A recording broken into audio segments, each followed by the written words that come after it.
Hi friends, ನಮಸ್ಕಾರ. ನಿನ್ನೆಯ ಭಾರತ ಮತ್ತು ಅಫ್ಘಾನಿಸ್ತಾನ ನಡುವಿನ T20 ಪಂದ್ಯ ಏನಿದೆ, ಬೆಂಗಳೂರಿನಲ್ಲಿ ನಡೆದಂತಹ 3ನೇ T20 ಪಂದ್ಯ ಸಖತ್ ಥ್ರಿಲ್ಲಿಂಗ್ ಆಗಿತ್ತು. ಪೈಸಾ ವಸೂಲ್ ಮ್ಯಾಚ್ ಆಗಿತ್ತು. ಇತ್ತೀಚಿನ ದಿನಗಳಲ್ಲಿ ಇಷ್ಟು ರೋಮಾಂಚಕ ಪಂದ್ಯವನ್ನ ನಾವು ನೋಡೇ ಇಲ್ಲ ಅಂತ ಅನ್ಸುತ್ತೆ. ಎರಡೆರಡು ಸೂಪರ್ ಓವರ್ ಆಯ್ತು ಇವರು. ಸೊ ಹಾಗಾಗಿ ಒಂದು ವೇಳೆ ಇನ್ ಕೇಸ್ ನಿಮ್ಮ ಬಿಸಿ ಶೆಡ್ಯೂಲ್ ನಲ್ಲಿ ಬೇಗ ಮಲಗಿದ್ರೆ, ಮ್ಯಾಚ್ ಅನ್ನ ಮಿಸ್ ಮಾಡ್ಕೊಂಡಿದ್ರೆ, ಸಿಂಪಲ್ ಆಗಿ ಏನಾಯ್ತು ಅಂತ ಒಂದು ರಿವೈಂಡ್ ಅನ್ನ ನೋಡ್ಕೊಂಡ್ ಬರೋಣ. ಸೊ ಇಂಡಿಯಾ ಮೊದಲು ಬ್ಯಾಟಿಂಗ್ ಮಾಡಿ 212 ರನ್ ಗಳಿಸಿತ್ತು. ನಿಮ್ಗೆಲ್ಲ ಗೊತ್ತೇ ಇದೆ. ರೋಹಿತ್ ಶರ್ಮಾ, ರಿಂಕು ಸಿಂಗ್ ಅದ್ಭುತವಾಗಿ ಆಡಿದ್ರು. ಅಫ್ಘಾನಿಸ್ತಾನ್ 213 ರನ್ ಹೊಡಿಬೇಕಾಗಿತ್ತು. ಸೊ ಆ ಮ್ಯಾಚ್ ಟೈ ಆಗುತ್ತೆ. ಏನಾಗುತ್ತೆ ಅಂತಂದ್ರೆ, ಕೊನೆಯ 2 ಓವರ್ನಲ್ಲಿ 36 ರನ್ ಬೇಕಾಗಿರುತ್ತೆ. ಆಗ ಆವೇಶ್ ಖಾನ್ ಬರ್ತಾರೆ. ಅವ್ರ ಓವರ್ನಲ್ಲಿ ಒಂದು ವಿಕೆಟ್ ಬೀಳುತ್ತಾದ್ರೂ ಕೂಡ ಅವರು ಕೊಟ್ಟಂತ ರನ್ ಇದೆ, ಅದು ಸ್ವಲ್ಪ ಜಾಸ್ತಿನೇ ಆಗುತ್ತೆ ಅಂತ ಹೇಳ್ಬೋದು. ಸುಮಾರು 19 ರನ್ ಅನ್ನ ಆ ಓವರ್ನಲ್ಲಿ ಕೊಟ್ಟಿದ್ದಾರೆ ಆವೇಶ್ ಖಾನ್. ಓವರ್ನಲ್ಲಿ 17 ರನ್ ಬೇಕಾಗಿರುತ್ತೆ. ಆಗ ರೋಹಿತ್ ಶರ್ಮಾ ಮುಖೇಶ್ ಕುಮಾರ್ ಕೈಯಲ್ಲಿ ಬಾಲ್ ಅನ್ನ ಕೊಡ್ತಾರೆ. ಮೊದಲನೇ ಬಾಲ್ ಅನ್ನ ಮುಖೇಶ್ ವೈಡ್ ಹಾಕ್ತಾರೆ. ಅದಾದ್ಮೇಲೆ ಎರಡನೇ ಬಾಲ್ ನಲ್ಲಿ ಗುಲ್ಬಡಿನ್ ಒಂದು 4 ರನ್ ಹೊಡಿತಾರೆ. ಆಗ 5 ಬಾಲ್ ಅಲ್ಲಿ 14 ರನ್ ಬೇಕಾಗಿರುತ್ತೆ. ಸೊ ಆಗ ಮತ್ತೆ ಬೌಲಿಂಗ್ ಮಾಡುವಂತಹ ಮುಖೇಶ್ ಒಂದು ಡಾಟ್ ಬಾಲ್ ಅನ್ನ ಹಾಕ್ತಾರೆ. ಆಗ 4 ಬಾಲ್ಗಳಲ್ಲಿ 14 ರನ್ ಬೇಕಾಗಿರುತ್ತೆ. ಸೊ ಅದಾದ ನಂತರ ಮತ್ತೊಂದು ವೈಡ್ ಅನ್ನ ಮುಖೇಶ್ ಕುಮಾರ್ ಹಾಕ್ತಾರೆ. ಸೊ 4 ಬಾಲ್ ಅಲ್ಲಿ 13 ರನ್ ಬೇಕಾಗಿರುತ್ತೆ. ನೆಕ್ಸ್ಟ್ ಬಾಲ್ ಗುಲ್ಬಡಿನ್ ಅವರಿಗೆ ಮುಖೇಶ್ ಅವರು ಹಾಕಿದಾಗ 2 ರನ್ ಅನ್ನ ಹೊಡಿತಾರೆ. ಸೊ 3 ಬಾಲ್ ಅಲ್ಲಿ 11 ರನ್ ಬೇಕಾಗಿರುತ್ತೆ. ಸೊ ಆಗ ಮುಂದಿನ ಬಾಲ್ ಏನಿದೆ, ಗುಲ್ಬಡಿನ್ ಒಂದು ಅದ್ಭುತವಾದಂತಹ 6 ಅನ್ನ ಹೊಡಿತಾರೆ. Yorker length ball full toss ಆಗುತ್ತೆ, ಅದನ್ನ 6 ಹೊಡಿತಾರೆ. ಕೇವಲ 2 ಬಾಲ್ ಅಲ್ಲಿ 5 ರನ್ ಬೇಕಾಗಿರುತ್ತೆ. ಸೊ 2 ಬಾಲ್ ಬಾಕಿ ಇರುತ್ತಲ್ಲ, 5ನೇ ಬಾಲ್ ಅಲ್ಲಿ ಗುಲ್ಬಡಿನ್ 2 ರನ್ ಅನ್ನ ಗಳಿಸ್ತಾರೆ. ಸೊ ಅಲ್ಲಿಗೆ 1 ಬಾಲ್ಗೆ 3 ರನ್ ಬೇಕಾಗಿರುತ್ತೆ.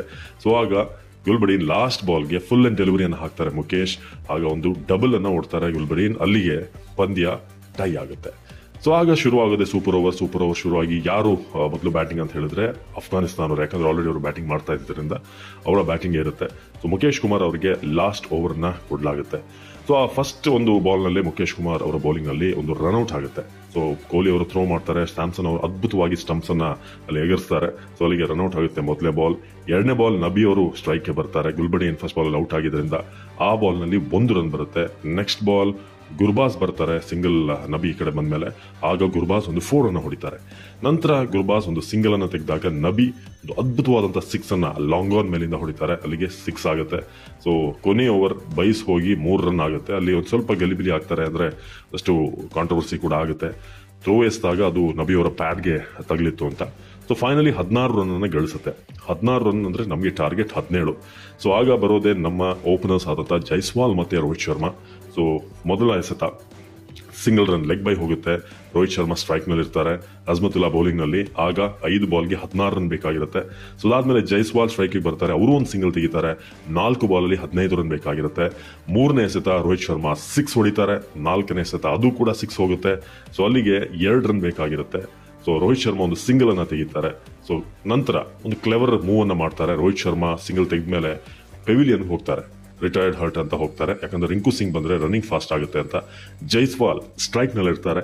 ಸೊ ಆಗ ಅಜ್ಮತುಲ್ಲಾ ಒಂದು ಬಾಲ್ ಮಾಡಿದಾಗ ಆಗ 2 ರನ್ ಬೇಕಾಗಿರುವಾಗ ಆಗ ಕೂಡ ಸಿಂಗಲ್ ಹೋಗುತ್ತೆ. ದೊಡ್ಡ 6ಗೆ ಟ್ರೈ ಮಾಡ್ತಾರೆ, ಅದು ಎಡ್ಜ್ ಆಗಿ ಕೀಪರ್ ಕಡೆ ಹೋಗುತ್ತೆ. ಸೊ ಸಿಂಗಲ್ ಆಗಿ ರಿಂಕು ಸಿಂಗ್ ಬಹಳ ವೇಗವಾಗಿ ಆ ರನ್ ಅನ್ನ ಕಂಪ್ಲೀಟ್ ಮಾಡ್ತಾರೆ. ಸೊ ಅಲ್ಲಿಗೆ ಮತ್ತೊಂದು ಟೈ, ಮತ್ತೊಂದು ಸೂಪರ್ ಓವರ್ ಆಗುತ್ತೆ. ಸೊ ಕೊನೆಯದಾಗಿ ಇಂಡಿಯಾದ ಬ್ಯಾಟಿಂಗ್ ಸರ್ದಿ, ಮತ್ತೊಂದು ಸೂಪರ್ ಓವರ್ ಸ್ಟಾರ್ಟ್ ಆಗುತ್ತೆ. ಮೊದಲ ಎಸೆತದಲ್ಲೇ ರೋಹಿತ್ 6 ಅನ್ನು ಹೊಡಿತಾರೆ. ಸೊ ಅದಾದ್ಮೇಲೆ ರೋಹಿತ್ ಶರ್ಮಾ ಮುಂದಿನ ಎಸೆತ ಒಂದು 4 ಅನ್ನು ಹೊಡಿತಾರೆ. ಬೌಲಿಂಗ್ ಮಾಡೋದು ಫರೀದ್ ಅಹಮದ್. ನೆಕ್ಸ್ಟ್ 3ನೇ ಎಸೆತ ಒಂದು ಸಿಂಗಲ್ ಅನ್ನ ತೆಗೆದುಕೊಳ್ತಾರೆ, ಡೀಪ್ ಬ್ಯಾಕ್ವರ್ಡ್ ಪಾಯಿಂಟ್ ಕಡೆಗೆ ಹೊಡೆದು. ಸೊ ಅಲ್ಲಿಗೆ 3 ಬಾಲ್ ಅಲ್ಲಿ 11 ಆಗಿರುತ್ತೆ. ಸೊ ನಂತರ ಬರುವಂತ ರಿಂಕು ಸಿಂಗ್ ಸ್ಟ್ರೈಕ್ ಗೆ ಬರ್ತಾರೆ. ಮೊದಲ ಎಸೆತದಲ್ಲೇ ರಿಂಕು ಔಟ್ ಆಗ್ತಾರೆ. ಕ್ಯಾಚ್ ನಡಿ, ಗುರ್ಬಾಸ್ಗೆ ಕ್ಯಾಚ್ ನಡಿ ಔಟ್ ಆಗ್ತಾರೆ. ಒಂದು ಎಡ್ಜ್ ಆಗಿರುತ್ತೆ. ಸೊ ಅದಾದ್ಮೇಲೆ ಸ್ಯಾಮ್ಸನ್ ನೆಕ್ಸ್ಟ್ ಬರೋದು. ನಾವು ಹೊಡೆದಿರೋದು 11 ಮಾತ್ರ. ಆದ್ರೆ ಸ್ಯಾಮ್ಸನ್ ಫಸ್ಟ್ ಬಾಲ್ ಅಲ್ಲೇ ಬೀಟ್ ಆಗ್ತಾರೆ, ಅದು ಕೀಪರಿಗೆ ಹೋಗಿ ನಂತರ ಡೈರೆಕ್ಟ್ ಥ್ರೋ ಗುರ್ಬಾಸ್, ಅಲ್ಲಿ ರೋಹಿತ್ ಶರ್ಮಾ ರನ್ ಔಟ್ ಆಗ್ತಾರೆ. ಸೊ 12 ರನ್ ಟಾರ್ಗೆಟ್ ಇರುತ್ತೆ. ಯಾರು ಬೌಲಿಂಗ್ ಮಾಡ್ತಾರೆ 12 ಅಂತಂದಾಗ ಒಂದ್ ಕಡೆ ಆವೇಶ್ ಖಾನ್ ಕೂಡ ಪ್ರಾಕ್ಟೀಸ್ ಮಾಡ್ತಾ ಇರ್ತಾರೆ, ಬಿಷ್ಣೋಯ್ ಕೂಡ ಪ್ರಾಕ್ಟೀಸ್ ಮಾಡ್ತಿರ್ತಾರೆ. ಬಟ್ ಬಿಷ್ಣೋಯ್ ಕೊನೆ ಓವರ್ನ ಮಾಡೋಕೆ ಬರ್ತಾರೆ. ಸೊ ಮೊದಲ ಎಸೆತದಲ್ಲೇ ನಬಿ ಅವ್ರನ್ನ ಔಟ್ ಮಾಡ್ತಾರೆ. ಡೈರೆಕ್ಟ್ ಆಗಿ ಲಾಂಗ್ ಆಫ್ ನಲ್ಲಿ ಕ್ಯಾಚ್ ಹಿಡಿದು ಬಿಷ್ಣೋಯ್ ಅವರ ಕ್ಯಾಚ್, ನಬಿ ಅವರ ಕ್ಯಾಚ್ ರಿಂಕು ಸಿಂಗ್ ಹಿಡಿದು ಔಟ್ ಆಗ್ತಾರೆ. ಸೊ ಅದಾದ ನಂತರ ಮುಂದಿನ ಎಸೆತ 1 ರನ್ ಅನ್ನ ಗಳಿಸ್ತಾರೆ ಕರೀಂ ಜನಾತ್. ಸೊ ಸಿಂಗಲ್ ಬರುತ್ತೆ. ಅದಾದ್ಮೇಲೆ ಗುರ್ಬಾಸ್ ನೆಕ್ಸ್ಟ್ ಬರ್ತಾರೆ. ಅವರು ಕೂಡ ಸ್ಟ್ರೈಟ್ ಲಾಂಗ್ ಆಫ್ ಕಡೆ ಹೊಡೆದು ರಿಂಕು ಸಿಂಗ್ ಅವರ ಎಸೆತದಲ್ಲಿ ಔಟ್ ಆಗ್ತಾರೆ. ಸೊ ಅಲ್ಲಿಗೆ ಭಾರತ ಅದ್ಭುತವಾದಂಥ ಗೆಲುವನ್ನು ಸಾಧಿಸುತ್ತೆ. 2 ಸೂಪರ್ ಓವರ್ ನಲ್ಲಿ ಕೂಡ ರೋಮಾಂಚಕವಾದಂಥ ಕ್ಷಣಗಳಿದ್ವು. ಆದ್ರೆ ರವಿ ಬಿಷ್ಣೋಯ್ ನಿಜವಾಗ್ಲೂ ಹೀರೋ ಅಂತ ಹೇಳಬೇಕು. ಅಂತ ಟೈಮಲ್ಲಿ ಬೋಲ್ ಅನ್ನ ತೆಗೆದುಕೊಂಡು ನಾನು ಮಾಡ್ತೀನಿ ಅನ್ನೋದು. ಒಂದು ರೋಮಾಂಚಕ ಪಂದ್ಯ ನೆನ್ನೆ ಬೆಂಗಳೂರಿನ ಚಿನ್ನಸ್ವಾಮಿ ಸ್ಟೇಡಿಯಂನಲ್ಲಿ ನಡೀತು.